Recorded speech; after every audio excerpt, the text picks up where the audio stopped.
আজকে আমরা লিপিন কোটের যে কোয়েশ্চেন ব্যাংকটা আছে সেটা আসলে কিভাবে পড়তে পারি সেই সম্পর্কে একটু বলবো। অনেকেই জিজ্ঞেস করেন যে আসলে কোয়েশ্চেনগুলো কিভাবে অ্যান্সারগুলো দেওয়া আছে বুঝতে পারতেছেন না, তো এই কারণেই আর কি খুব শর্ট করে ভিডিওটা করা।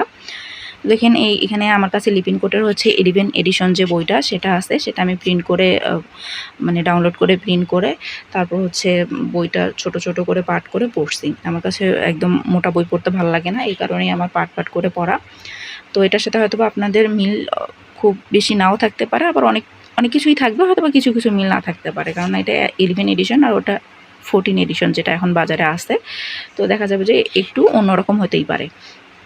তো বইটাতে আসলে কিভাবে দেয়া আছে সেই সম্পর্কে আজকে আমরা দেখব। বইটাকে 3টা ভাগে ভাগ করছে। হ্যাঁ, বই 3টা ভাগে ভাগ করছে। তো সেখানের মধ্যে পার্ট 1-এ দেখেন ওরা হচ্ছে এনক্লেক্স আরএন এক্সামিনেশনের যে ইন্ট্রোডাকশন যে কথাবার্তাগুলো আছে সেখানে পার্ট 1-এ ওরা দিছে। তো এটা নিয়ে বলবো না, আপনারা যারা যারা দেখতে চান যে এনক্লেক্স এক্সামের কোয়েশ্চেন প্যাটার্নগুলো বা এই কোয়েশ্চেন সম্পর্কে পরীক্ষা সম্পর্কে কি আলোচনা, তারা এই কন্টেন্টটা পড়তে পারেন। এরপরে আছে পার্ট 2 প্র্যাকটিস টেস্ট, অর্থাৎ মেইন যে আপনার কোয়েশ্চেন ব্যাংকটা, অর্থাৎ আপনার কোয়েশ্চেনগুলো। তো বিভিন্ন চ্যাপ্টার থেকে ওরা ভাগ ভাগ করে 4টা চ্যাপ্টারে ভাগ করছে। 4টা চ্যাপ্টারে ভাগ করছে। তো প্রথম চ্যাপ্টার যেটা, সেখানে আপনার হচ্ছে the nursing care of the child bearing family. তো এখানে সাধারণত ওই ম্যাটার্নিটি রিলেটেড, চাইল্ড রিলেটেড যে কন্টেন্টগুলো সেগুলো হচ্ছে এমসিকিউ আছে এখানে। চ্যাপ্টার 2-তে আপনার চ্যাপ্টার 1-এ আপনার হচ্ছে কি বলে ম্যাটার্নিটি রিলেটেড বা মায়েদের সম্পর্কিত যে কোয়েশ্চেনগুলো সেগুলো আছে। আর হচ্ছে চ্যাপ্টার 2-এ the nursing care of children, অর্থাৎ বাচ্চাদের সম্পর্কে যে এমসিকিউগুলো, সেই এমসিকিউগুলো চ্যাপ্টার 2-তে পাবেন। আর চ্যাপ্টার 3-তে আছে আপনার অ্যাডাল্ট মেডিকেল অ্যান্ড সার্জিক্যাল যে হেলথ প্রবলেমগুলো সেই রিলেটেড। তারপর চ্যাপ্টার 4 যেটা, সেখানে আপনারা পাবেন মেন্টাল হেলথ প্রবলেম অথবা এই রিলেটেড যে ডিসঅর্ডারগুলো সেই রিলেটেড কোয়েশ্চেনগুলো। তো এগুলো দেখা যায় যে ভাগ ভাগ করে পড়বেন। আপনাদের যখন কারো কোনো চ্যাপ্টার পড়া হয়ে গেলে, যেমন মনে করেন অ্যাডাল্ট মেডিকেল সার্জিক্যাল যদি আপনাদের পড়া শেষ হয়ে গেল, তো তখন কিন্তু আপনারা সেই রিলেটেড এমসিকিউগুলো প্র্যাকটিস করতে পারেন। আমি অবশ্য ভাগ ভাগ করে নিছিলাম যে কবে কোন চ্যাপ্টারটা পড়বো, সেই হিসেবে আমি পড়তাম আর একটা একটা করে টিক দিতাম, যে দেখলেও ভালো লাগতো যে আসলে এটা আমার পড়া হয়েছে, তখন আর কি পড়ার এনার্জি আসতো। তো এখন একটা এমসিকিউ আমরা জাস্ট দেখব যে আসলে কিভাবে এমসিকিউগুলো পড়ে। ফার্স্টের চ্যাপ্টারটাতেই আমরা চলে যাই।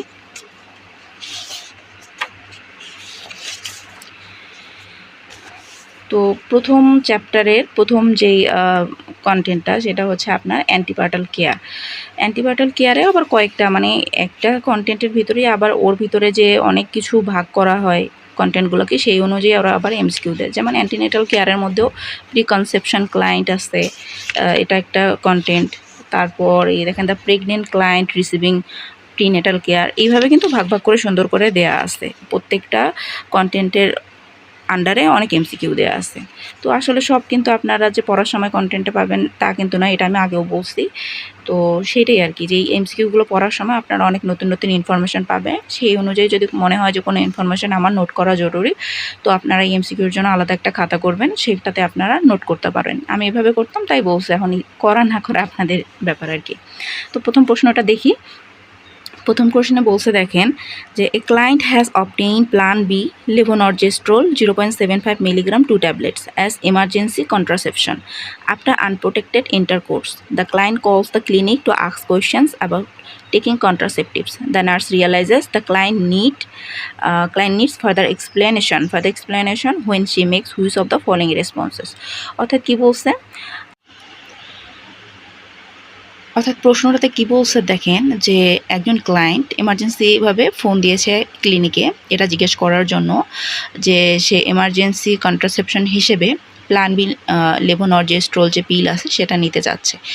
এখন সে যদি নিচের যে অ্যান্সারের মধ্যে যে 4টা পয়েন্ট আছে এর মধ্যে যদি কোনো একটা উক্তি বলে বা কোন উক্তিটা বললে বুঝতে হবে যে তার এই রিলেটেড জ্ঞান কম আছে অথবা তাকে আবার এক্সপ্লেনেশন করার প্রয়োজনীয়তা রয়েছে।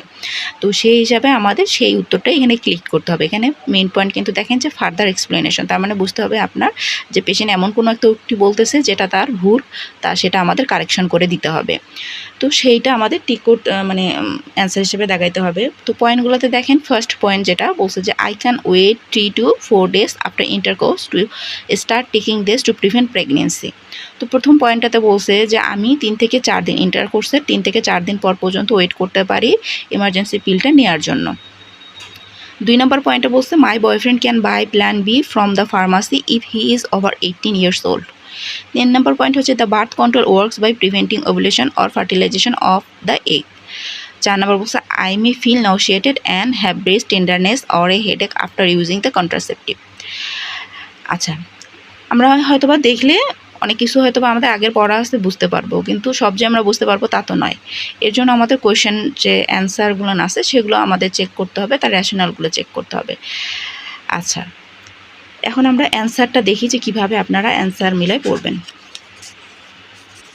এই যে এখানে আমরা হচ্ছে এই চ্যাপ্টারটা যখন শেষ হলো, এমসিকিউগুলো মনে করেন এই চ্যাপ্টারে 110টা এমসিকিউ আছে, শেষ হওয়ার পরে কিন্তু অ্যান্সার র্যাশনাল বা টেস্ট টেকিং স্ট্র্যাটেজি যেটা সেটা কিন্তু আছে অ্যান্সার পার্টগুলো। হয়তো বা নতুন বইয়ের মধ্যে এমনও হতে পারে যে প্রশ্নের নিচেই আপনার অ্যান্সার পার্টটা আছে, তো অনেকে এখানে বুঝতে পারেন না যে অ্যান্সার কোনটা।